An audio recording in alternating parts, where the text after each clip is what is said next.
नमस्कार, मी पंडित श्याम पाठक गुरुजी अतुल्य वेद साप्ताहिक राशी भविष्य या विशेष कार्यक्रमात सर्वांचं मनपूर्वक स्वागत करतोय। जन व्हॉइस या न्यूज चॅनलवरती आपल्या सर्वांचं स्वागत। आपलं जन व्हॉइस आपल्यासाठी घेऊन येत आहे प्रश्न मालिका नावाचा कार्यक्रम। या प्रश्न मालिकेमध्ये आपण आपला ज्योतिष शास्त्रावरती कोणताही प्रश्न असाल तर ते विचारू शकतात। त्यासाठी आपली जन्मतारीख, जन्म महिना, जन्मवर्ष, जन्मवेळ आणि जन्म ठिकाण आणि आपला प्रश्न आमच्या जन व्हॉइसच्या व्हॉट्सअप नंबरवरती पाठवा आणि त्याचं उत्तर आपल्याला व्हिडिओच्या माध्यमातून बघायला मिळेल। त्यासाठी मात्र आमच्या जन व्हॉइसला आपल्याला सबस्क्राईब करावं लागेल आणि बेल आयकॉन क्लिक करावं लागेल। आता आपण सुरू करूयात 18 मार्च 2026 ते 24 मार्च 2026 पर्यंतचं साप्ताहिक राशी भविष्य। राशी भविष्याला सुरुवात करूयात। प्रथम येते कोणती? मेष राशी। आता मेष राशीला सुरुवातीला काय होणार तर लाभ होणार, लाभाचा आठवडा असणार, लाभाची सगळी द्वारे खुली होणार। आपण जेवढी मेहनत घेतलेली आहे त्या सगळ्याचा मोबदला आपल्याला प्राप्त होणार। एका बाजूला प्रगती होणार, दुसऱ्या बाजूला लाभ होणार। एका बाजूला व्यवसायाला सुरुवात होणार, दुसऱ्या बाजूला लाभ होणार। एका बाजूला भागीदारीमध्ये आपण सुरुवात करणार, तिसऱ्या बाजूला लाभ होणार। जिथे कुठे आपण जाणार तिकडे आपल्याला लाभ बघायला मिळणार किंवा होणार। अशा प्रकारचा हा आठवडा आपल्याला सुरुवातीलाच येणार आहे। म्हणून या आठवड्यामध्ये आपल्याला मेहनतीवर थोडंसं लक्ष द्यावं लागेल, एक्स्ट्रा काम करावं लागेल आणि ते जर झालं तर या आठवड्यामध्ये आपल्याला बक्षीस सुद्धा प्राप्त होणार, आपल्याला बढती बदली सुद्धा मिळणार, आपलं प्रमोशन सुद्धा होणार। असा कालावधी आपल्यासाठी अनुकूल असा घेऊन आलेला असणार। म्हणून या आठवड्यामध्ये आपल्याला कोणतीही अडचण नसणार, आनंदित असणार, सगळ्या प्रकारचं सुख सुविधा आपल्याला बघायला मिळणार। पुढच्या वेळेला मात्र काही गोष्टी ज्या आहेत नजर लागल्यासारख्या वाटणार, पण तिकडे दुर्लक्ष केलं तर या आठवड्यामध्ये आपण काही गमावलं नसल्याची भावना निर्माण होणार। पण जर आ बैल मुझे मार केलं तर मात्र त्रास होणार, मग मात्र संकट अंगावर ओढली जाणार, मग मात्र आपल्या गुंतवलं जाणार आणि मग त्याचं दुःख आपल्याला भोगावं लागणार। हे मात्र या आठवड्यामध्ये आपल्याला टाळता आलं पाहिजे। ते जर झालं तर हा आठवडा आपल्यासाठी बनतो ना, मी सोने पे सुहागा, सोने पे सुहागा। मेष राशीवाल्यांनी उपासना करायची गणपती बाप्पाची। पुढे आहे वृषभ राशी। वृषभ राशीवाल्यांसाठी या आठवड्यामध्ये काय असणार? बैलासारखं काम करावं लागणार। 24 तास आपण आपल्या कामामध्ये धुंद असणार, कारण या आठवड्यामध्ये आपल्याला विशेष काम केल्याचा आनंद अनुभव बघायला मिळणार। कारण ह्या आठवड्यामध्ये काय होणार आहे? सगळ्या ग्रहांची अनुकूलता प्राप्त होणार आहे। मग ही सगळ्या ग्रहांची अनुकूलता प्राप्त झालेली आहे तर आपण तर सरासन गेलं पाहिजे। जिकडे आपल्याला स्काय द लिमिट आहे, आपल्याला कोणी थांबवू शकत नाही, आपले मार्ग रोखू शकत नाही आणि आपल्या प्रगतीमध्ये कोणीही अडथळा आणू शकत नाही, कुठे खीळ बसू शकत नाही, असा कालावधी आहे। कला क्षेत्र असेल, सामाजिक क्षेत्र असेल, सांस्कृतिक क्षेत्र असेल, राजकीय क्षेत्र असेल, जिकडे आपली उठबस असेल, जे आपलं कार्यक्षेत्र असेल तिकडे मात्र आपल्याला झोकून देऊन काम करता आलं पाहिजे। हे जर आठवड्यामध्ये झालं, जमलं तर याच आठवड्यामध्ये मग काय काय होणार ते सांगून ठेवतो। आनंदाला पारावारच नसणार।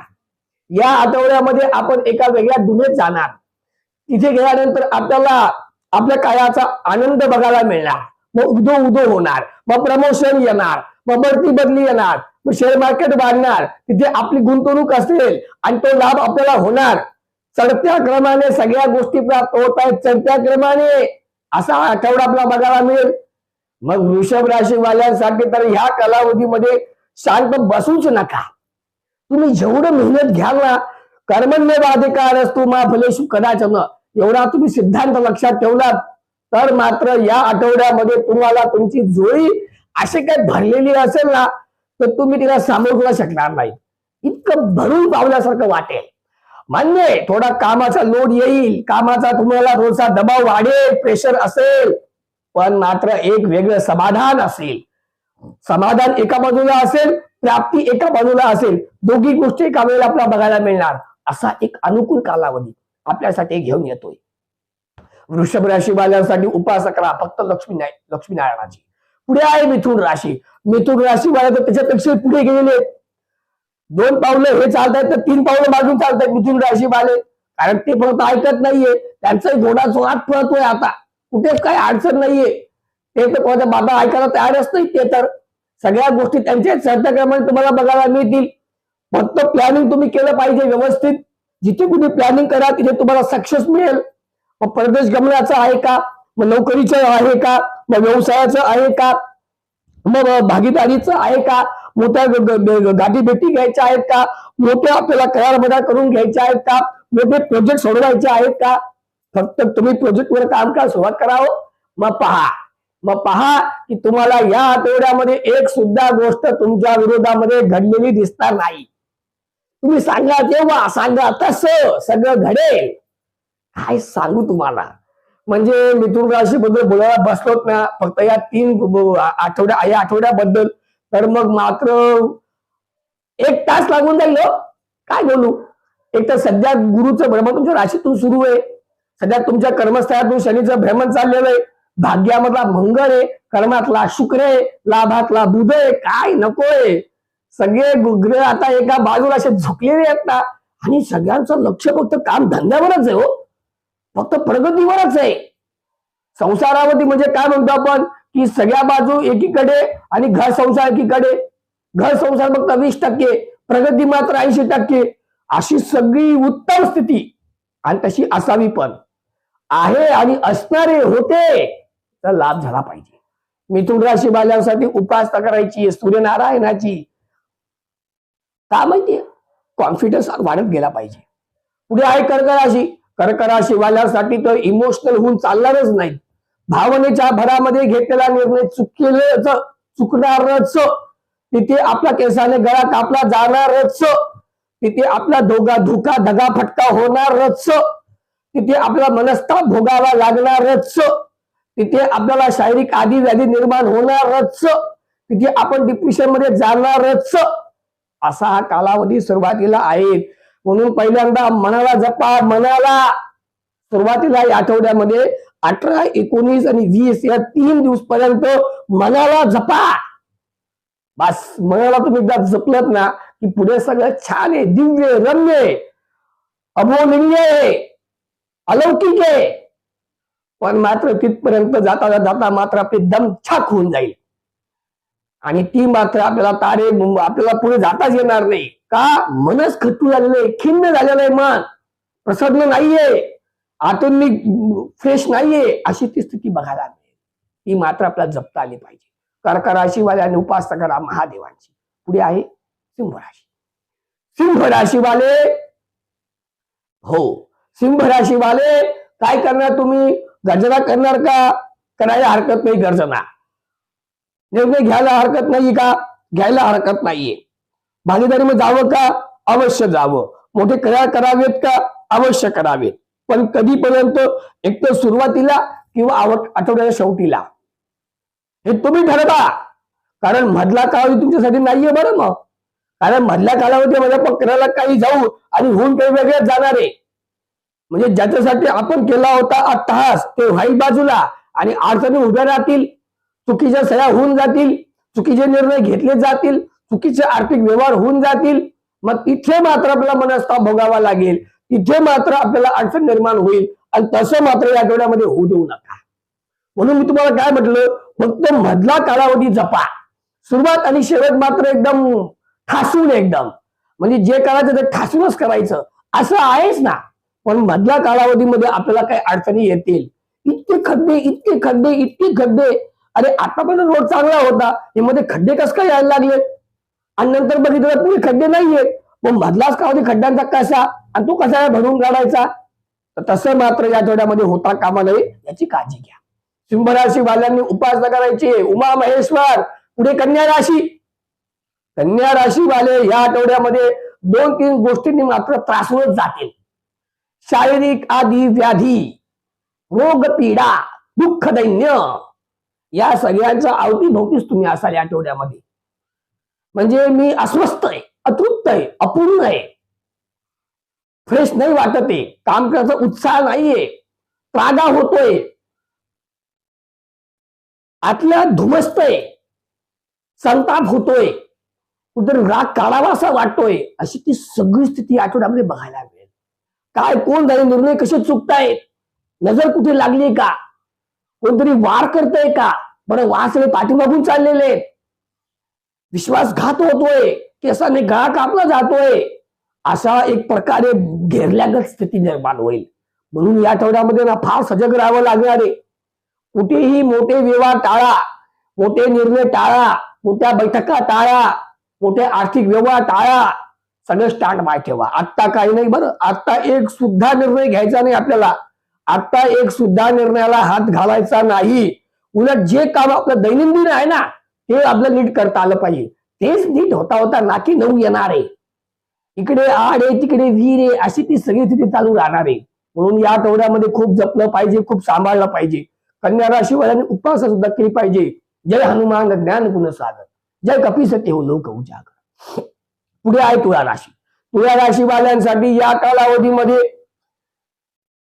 ठीक आहे, म्हणजे काही एवढं फार विशेष नसणार आहे, पण म्हणतो ना आपण त्यात ठार भैरा असापेक्षा काहीतरी राहता आहे ना, तर तसं या आठवड्यामध्ये घडणार आहे. म्हणजे फार मोठा काही लाभ झाला नाही, फार मोठं नुकसान झालं नाही, फार मोठ्या गाठीबिटी झाल्यात नाहीत, पण फार आपण अगदीच फार झिरोवर पण आलो नाहीयेत. मधल्यामध्ये खेळतोय, खेळत राहायचं. काही ओव्हर असतात ना हो, ते आपण 2-2, 3-3 रन काढत मग करता आले पाहिजे. प्रत्येक वेळेला काही चौकीन छक्के मारायला असं काही गरज थोडी आहे. काही ओव्हर मात्र आपला त्या तिथपर्यंत पोहोचता आपल्याला थोडा वेळ काढावा लागतो. मग काही वेळेला आपलं थोडंसं खेळून घ्यायचं हलकं फुलकं, आणि तसंच इथे खेळावं लागणार आहे, तसंच खेळावं लागणार आहे. फक्त माझं मत काय आहे, मग अशा वेळेला एखादा प्रश्न जर समजा संततीचा असेल, मुलाबाळांचा असेल, तो सोडवता येऊ शकतो का, तिकडे वेधता येऊ शकतो का? मुलांसोबत काहीतरी आपले अनुभव त्यांना सांगा. आपण जीवनामध्ये किती परिश्रम केले, किती गरिबी होती आपल्याला, किती आपल्याला अडचणी होती. आजकालच्या मुलांना ते माहितच नसतं. आजकालच्या मुलांना सगळं आयतं मिळालेलं असतं. मग मुलांवर थोडंसं तिथे फुंकर घाला, त्यांची उजळणी करा, त्यांना या जीवनाबद्दल काहीतरी मार्गदर्शन करा.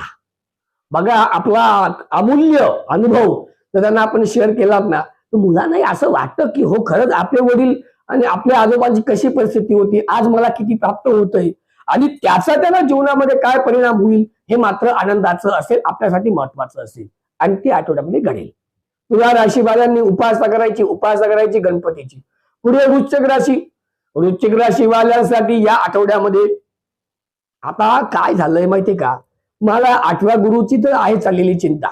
एक तर तो 8वा गुरु आहेच, पण मग या 8व्या गुरुमध्ये सुद्धा एखादं काम असं आहे का की जे आपल्याला करता येऊ शकेल.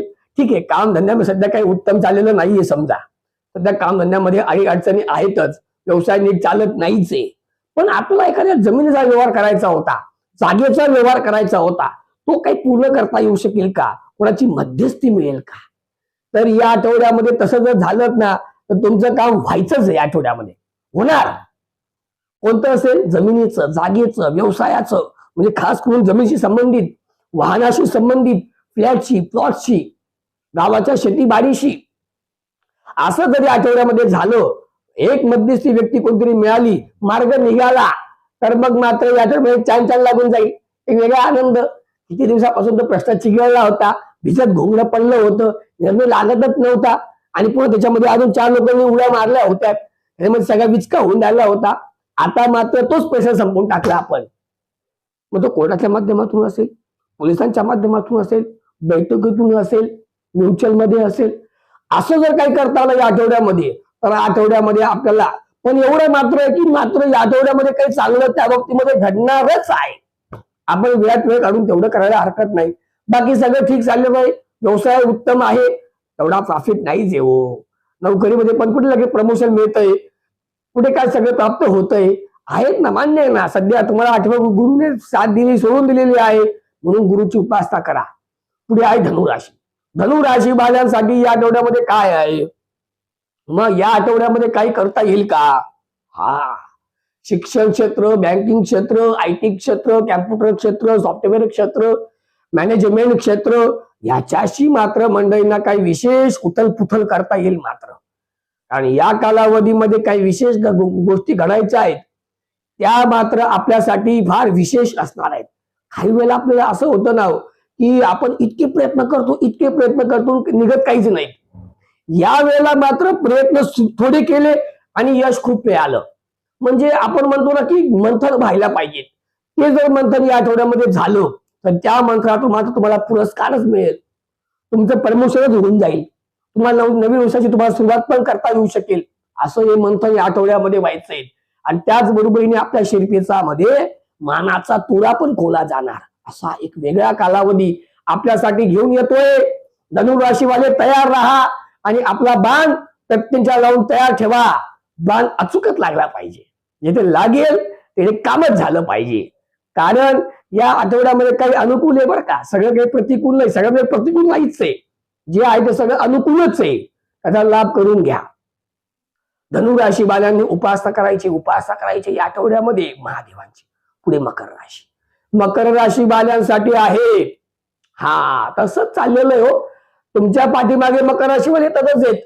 तुम्ही एक पॉल पुढे टाकले की ते 2 पॉल टाकतायत. कारण त्यांना सध्या साडेसाती पण नाहीये. त्यांचा शनी संपन्न तुमच्या मागे येऊन उभा आहे आता सध्या. कारण ते आता सध्या फ्री हँड काम करतायत. त्यांना काही वार करायला बघत नाहीये. त्यांचा तर गोळीबार अनधंद सुरू आहे. म्हणून मकर राशीवाले आता ऐकणार नाहीयेत. हे तुमच्या मागेच येत आहेत आणि यावं त्यांनी पण. त्यांचाही मार्ग शेवटी आपल्याला त्याच्या नशिबात जे असेल ना त्याला ते मिळत असतं आणि मिळावं काही हरकत नाही. पण त्याच्यामध्ये मात्र आपल्या कुटुंबात दुखून मात्र काही करता आलं नाही पाहिजे. कुटुंबांवरती काहीतरी चुकीचं वर्तन केलं गेलं. मी बाहेर खूप काही चांगलं करतोय. बाहेर मला खूप लोक चांगले म्हणतायत. घरामध्ये माझं काय वर्तन बरोबर नाहीये. याला काय अर्थ आहे? पहिल्यांदा तुम्हाला घरामध्ये उत्तम मान मिळाला पाहिजे. तुम्हाला आईने चांगलं म्हटलं पाहिजे, पत्नीने चांगलं म्हटलं पाहिजे, आई वडिलांनी चांगलं म्हटलं पाहिजे. मग बाहेरची मंडळी काय म्हणतील ती म्हणतील. उलट बाहेरची मंडळी काय म्हणते महत्वाचं नाहीये. घरामध्ये मला किती स्थान जास्त महत्वाचं आहे. बाहेरच्या मंडळीला काय लागतंय कौतुक करायला. नंतर लाभ होणार असतो आपल्यापासून. त्यांना काम करून घ्यायचं असतं.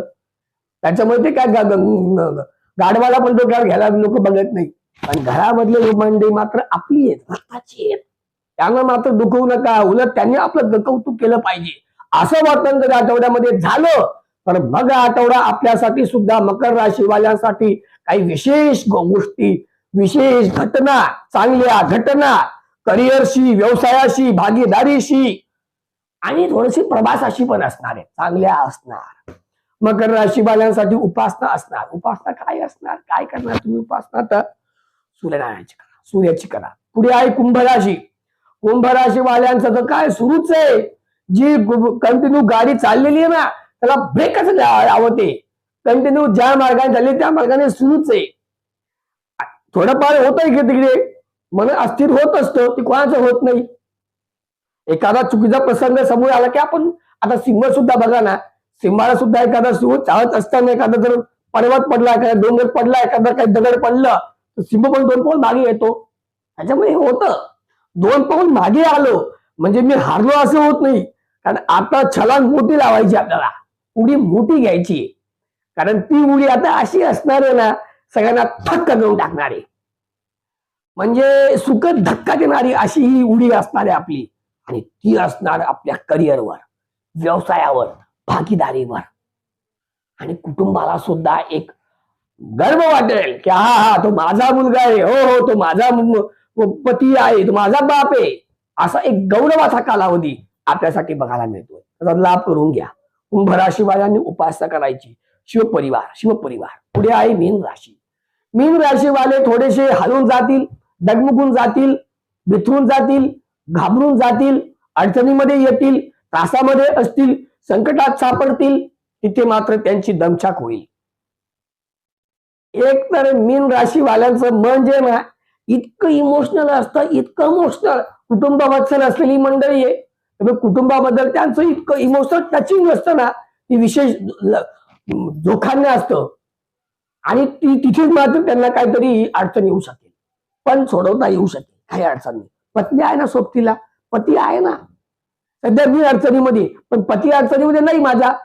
किंवा पत्नी अडचणीमध्ये आहे, पती अडचणीमध्ये, पत्नी अडचणीत नाहीये, ती मात्र आहे. म्हणजे कुठून तरी बॅलन्स तयार होऊन जाईल. आणि त्याच्यामुळे ती काळजी करू नका. पण बाहेरच्या दुनियेमध्ये मात्र लक्ष द्या. तिथे मात्र तुमचा गैरफायदा घेतला जातोय. तुमच्या भावनेचा तुमचा गैरवापर होतोय. तुमची फसवणूक होते आहे, तुमचा विश्वासघात केला जातोय आणि तुम्ही ते डोळ्याने पाहता येत ना, हे दुःख आहे करत आहे. इतकंही इमोशनल होऊन चालत नाही, प्रॅक्टिकल राहावं लागतं. हे कलियुग आहे. द्वापार युगात सत्ययुगामध्ये जेवढे राक्षस होते, जेवढे देव होते, राक्षस होतेच ना. मग तर हे तर घर कलियुग आहे, इथे का नसणार? आपला तर गैरफायदा घ्यायसाठी लोक बसलेलीच आहेत. त्यांचं काम कसं आपल्याकडनं काढून घेता येईल याचे टपलेले असतात. पण त्यांचा मत आपण बळी पडता कामा नये, हे आठवड्यामध्ये आपण बघितलं पाहिजे. मीन राशीवाल्यांनी उपासना करायची विष्णू लक्ष्मीनारायणाची. आणि आमच्या जनवॉइसला सबस्क्राईब करा, बेल आयकॉन क्लिक करा, आपले प्रश्न पाठवा, आपलं काही एखाद्या विषय आपल्याला आवड असेल तर ती सांगा. आम्ही आपल्यासाठी कटिबद्ध आहोत. आणि पुढचा व्हिडिओ येईपर्यंत आमच्या जनवॉइसच्या माध्यमातून मी आपला सर्वांना नमस्कार करतो.